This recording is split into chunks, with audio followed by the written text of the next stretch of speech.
Again, we have three parallel tracks. Here at track one, we have Djordje Maricic and Oliver Zuber. Djordje Maricic is a highly motivated entrepreneur and trainer with experience in training small and large groups across diverse industries. Proven success in leveraging educational theories and methodologies to design, develop, and deliver successful training programs and integrate instructional technology to provide on-site and virtual training. He has a comprehensive knowledge of the techniques and methods of implementing effective training sessions. He's experienced in delivering training in leadership, soft skills, and technical and information sessions. Welcome, Djordje. Thank you, Jovana. Thank you very much for a nice introduction. Thank you a lot. I would like to ask you to introduce Oliver, please. Yes, well, Oliver, I will introduce him when the time comes because our idea is to start with a presentation so we can lead everyone in to why it is important to invest in essential skills first. Once again, Jovana, thank you very much for a nice introduction, and big thanks to HR Week, everyone at HR Week, and all of you who have joined us and choose track one for our presentation. So our topic is essential skills versus hard skills. What should we focus more on? And today with me, it's going to be Oliver Zuber, a colleague of mine, I may say, in a way, and a client of Maverick Consulting from Motorola Solutions. So let's start today with where we are and when we are. Today's Tuesday, November 24, but it feels like March 9. This very year was like some years ago. Don't you feel like that, Oliver? That's absolutely right. And also, hello, everybody. Welcome from my side here from Vienna, Austria. Yes, it does feel like where time has stand still and we're on a different planet, to be honest. Yeah, I agree. Well, if this were, let's say, normal times, we would be sharing the spot, hopefully in Belgrade together, right? Yeah, absolutely. So, okay, you saw Oliver, and please remain here, Oliver, and let's get into this story of why it's important to invest in essential skills. So this very nice spring Monday of March 9, I drove my car to a very nice hotel in Kecskemét. This is a photo of Kecskemét, and this is a photo of a hotel in Kecskemét on your right-hand side. Oliver talking to one of the participants of a training program we have developed for Oliver's partners in Hungary.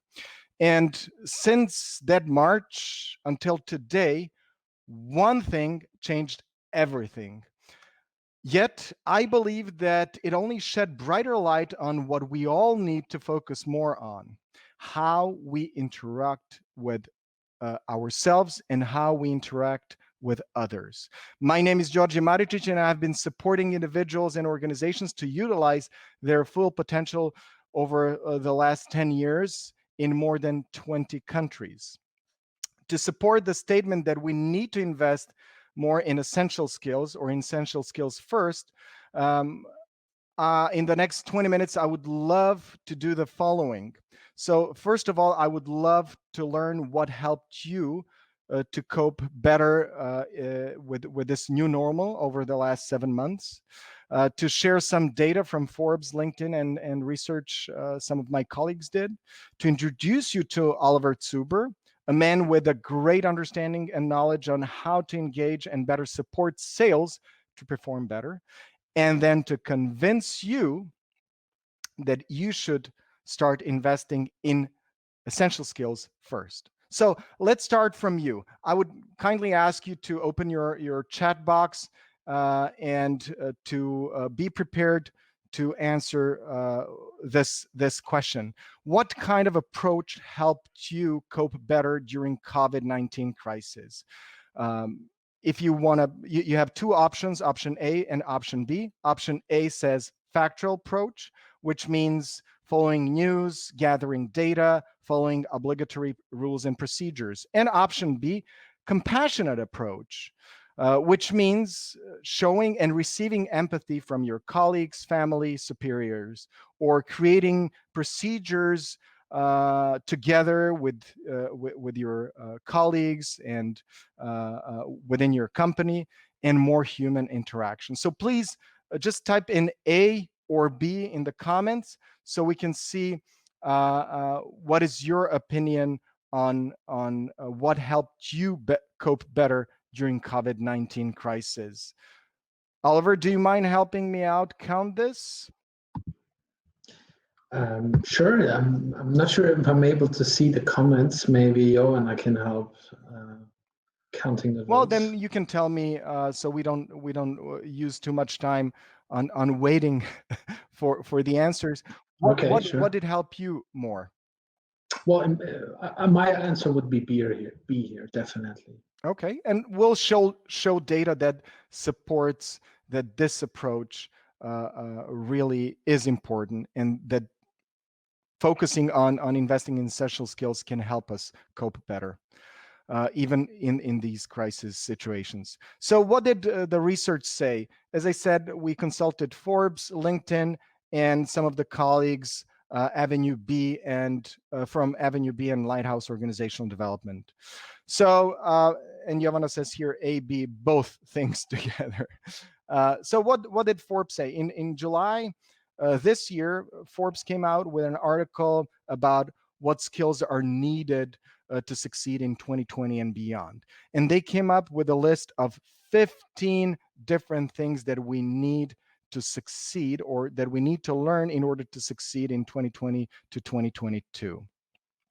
There is a lot of information here, but 2 of these 15 skills were focusing on hard skills. And the top third was focusing and is all about critical thinking, creativity, people, etc., etc., etc.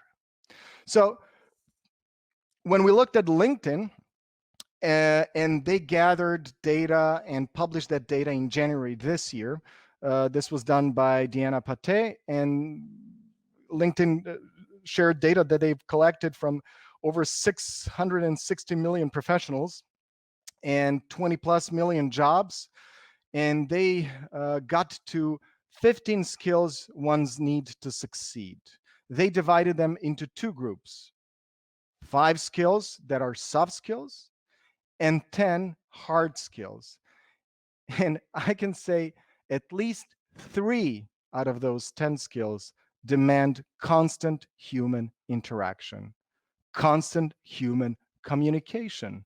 And when we think about it, it's all about human communication.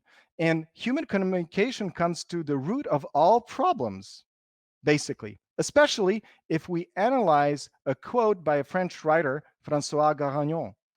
And he said, and please bear with me, I'm going to read it for you, but try to read it together with me. Between what I think, what I want to say, what I think I say, what I actually say, and what you want to hear, what you actually hear, what you think you understand, what you want to understand, and what you actually understand, there are at least 9 possibilities of miscommunication between the 2 of us. Wouldn't you agree? So this says how it is important to focus, to invest in essential skills, how we communicate. And to support this, I'm going to use some data from Nina Berezovsky and Kristiana Micheva that they gathered by doing a research on performance management during COVID-19 among 9 different industries. Here's what they said. Here is the information that they gathered. And let me circle this. This is the information before COVID-19. So how important was to have performance management conversations, very and extremely important, stated 28% of participants of this research. And during COVID-19, it rose by 25%, 25%. And let's look at another question that they asked the participants of this research. If you could change anything related to performance management in your organization, what would it be? Here at the top, you can see feedback, organizational culture, leadership. And what's here on the bottom? Rewards, incentives, ratings, so factual data. So it's more about soft, it's more about essential skills. And when we talk about feedback, what is feedback? What does feedback do for us? Feedback serves us to do at least two things: to better understand how others understand us, and to better understand others. And only when we understand each other, we are able to build a relationship that relies on trust, transparency, fairness, respect, and mutual interest. And this is the key for any kind of sales relationship or business relationship, at least from my perspective. And what do we need to better understand each other? We need to get to the 738 and 55. Anyone knows what this stands for? Oliver, you remember? No, I'm sorry. Not right now. Okay. Well, Not right now. this is a communication model that says 7% is what we say. It contains the message. 7%. 38% is voice and intonation. 55% goes for body language and facial expressions. And that is something that I don't have right now. I don't see any of you here. I see maybe you, Oliver, but I don't see any of the participants. So I don't know your reactions. I don't know how you interact with this presentation. So today we're lacking most of that body language, which makes 55% of every human interaction. And today we all have video calls. So many predict, and Bill Gates is among them, that we'll continue to work from home office in times after COVID pandemic, and that travels will be very seldom compared to pre-COVID times. So yes, I have to say that whatever we do, we cannot do without interaction with at least one person. So this is why we need to focus on essential skills. And what is focusing on essential skills giving us? It helps us to be more efficient, more motivated, and more happy, both at work and at home. We need to develop those skills, especially today in 2020 and on. So because we do not sit across each other anymore, and we engage in conversations over screen, like I am with you right now. So let's now get to Oliver, because I invited Oliver Zuber to share his perspective on why should we focus to invest in essential skills, and how can we support our sales teams with strong hard skill background. Oliver is father of two like me, but unlike me, he's responsible for sales in 11 countries and managing over 40 resellers of Motorola Solutions. And Motorola Solutions is the global provider of mission critical communication solutions. So Oliver, Thank you for very inviting much. me, Djordje. Thanks for having me here. Thank you very much for joining us. And let me just stop sharing my screen so everyone can see you better.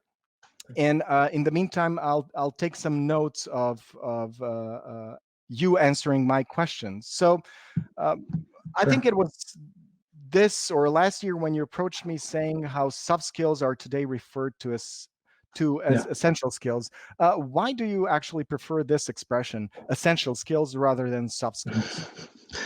Well, you're absolutely right, Djordje.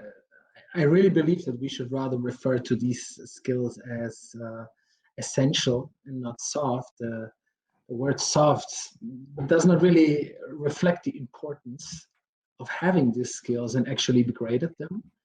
And if you think about it, it's essential skills: asking the right questions, learning the ability to listen and respond, learning different communication styles, and how and when to adjust your own. All of this is, to better understand your client's needs. Well, isn't that essential? So, I agree. I mean, these skills are at the core of communications and human interaction. And actually, how well all your sales force is equipped, because those are the guys that are out there in the field, right? And as a consequence, the better you train them, the better they will perform. So absolutely crucial that from now on, we should refer to them as essential skills. Thank you. So let's go back to 2016 when you choose Maverick Consulting to provide you or to support you and your channel partner's sales team to develop. What were you looking for and why? The reason I looked for a service provider to provide a training program focused entirely on essential skills is because I see myself as an initiator of change, and I'm trying to help my partners to become more successful, and eventually prepare them also for different situations they might be facing in the future, right? So our channel partners back in 2016, I mean, they were already experts in what they were doing. But that does not mean that there's no room for improvement, right? So the task was actually, I wanted to prepare my partners for approaching new verticals, to be able to generate more leads, to create new opportunities, so to extend the core and expand into adjacent markets. And for them to be able to do that and have these new conversations more effectively, I believe that a proper training program needed to be designed to prepare them to maximize the results, to achieve and to achieve the desired growth that I was expecting from them. How were you able to do that? How I mean, for such a training to be successful, one needs to take certain aspects into account. So first of all, it needs to be in local language. I myself have been trained in foreign languages many times at previous jobs, and it's just not as effective as having the training in the language that you later on will be using to sell.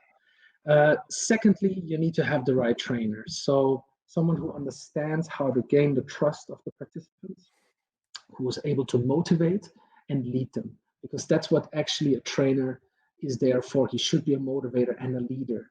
And well, obviously you need proper tools, right, to get the message across.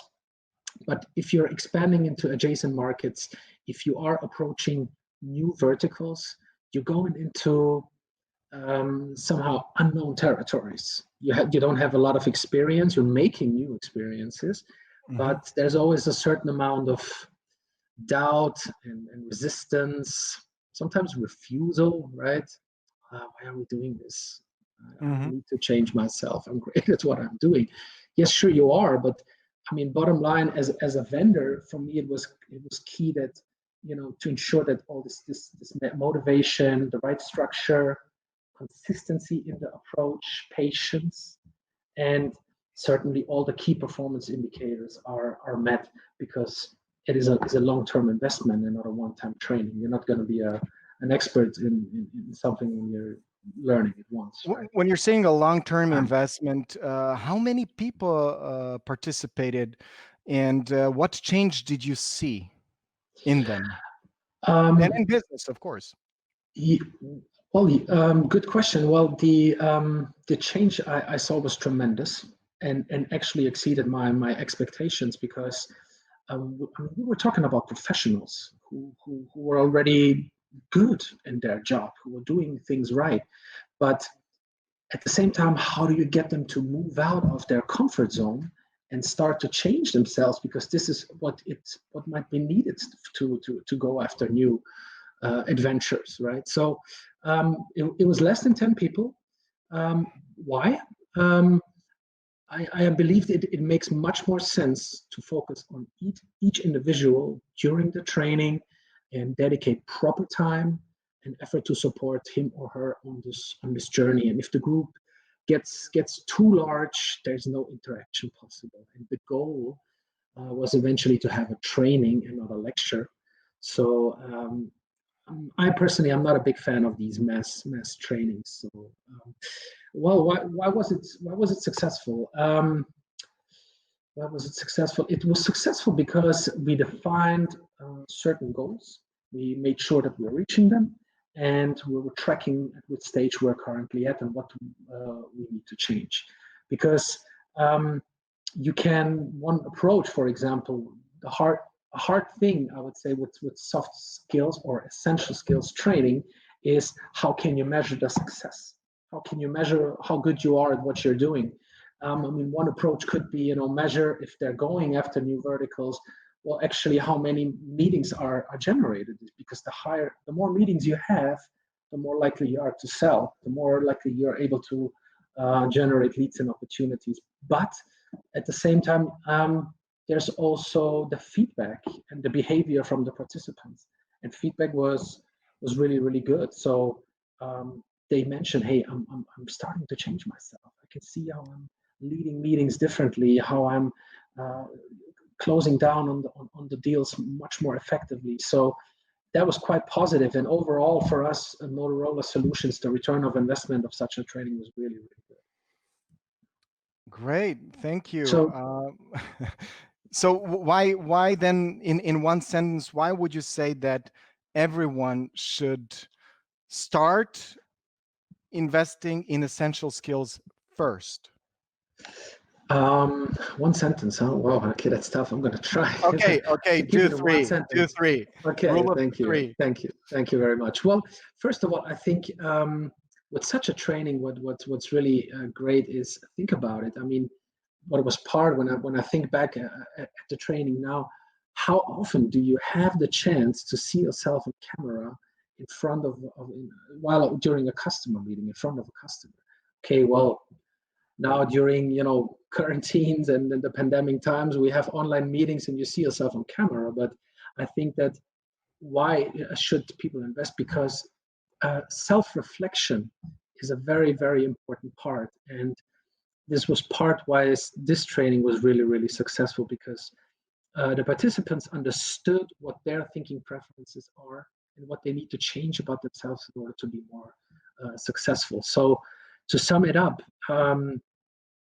companies should invest into essential skills, because with such a program, it can help all of your employees to communicate better and more effectively, both internally, right, inside the company, and externally when you have customer-facing meetings. So especially now in the times, where, as you said, where those 55% are not there, when we're not able to meet in person. So from my perspective, being a salesman, it can definitely lead to better results and sales results and growth. But most importantly, it can lead to well-being of all participants, and it can help empower people be their best in the moments that matter. Thank you very much, Oliver. Let me just wrap it up shortly, and if I can ask Jovana to just share my screen that I've shared already, so everyone can see it. To sum up thank you very much. To sum up what you said, so investing in essential skills, it's about asking the right questions, how to respond, and being prepared to respond, to initiate change. Yes. To explore new verticals, new opportunities, but it's important to do it in local language or the first working language. Trust, motivation, and leadership, it's what's requested of someone who's going to be working with people, to be prepared for unknown territories, unknown situations like we're in right now, to focus on people, on individuals, so they can benefit from it, and to get that hands-on experience. And we see over time the increase of the return of that investment. And we see that self-awareness is much higher, so we can keep on building. And this helps not only for better sales, but it gives a win-win situation, or win-win-win for you as a vendor, for your partners, and for your customers. Yeah, exactly. Great. So let me then just sum this up in another way. Ask yourself, who do you want to work with when we're talking about people? Do you want to work with a person who has a factual approach or compassionate approach first? So which one comes first? That's my question. Do you first need a senior technical expert, doesn't matter the field, or you need first a well-mannered, proactive, and considered individual with good enough technical knowledge? What about you, Oliver? A or B? B. Again, okay. I'll stick with B. I'll stick with B. Okay. And for the end, I want you all to ask yourself, what happens if we invest in developing people and they leave us? That's a notorious CFO, CEO conversation. But what happens if we don't invest and they stay? So it should be invest in essential skills. And our program that we have developed for Motorola Solutions and Oliver's partners is perfect example of how effective communication program can increase sales results and employee motivation and engagement. So I would like to invite all of you HR professionals and from other professions to communicate with your top management to invest more in essential skills, because they are not only limited to salespeople, rather crucial for your whole organization. If you want to continue this conversation, please feel free to reach out to Oliver Zuber. Here is his information on your right-hand side. And you can also join me in a video chat in the next 3 days. Thank you very much, Oliver, for joining and sharing your experience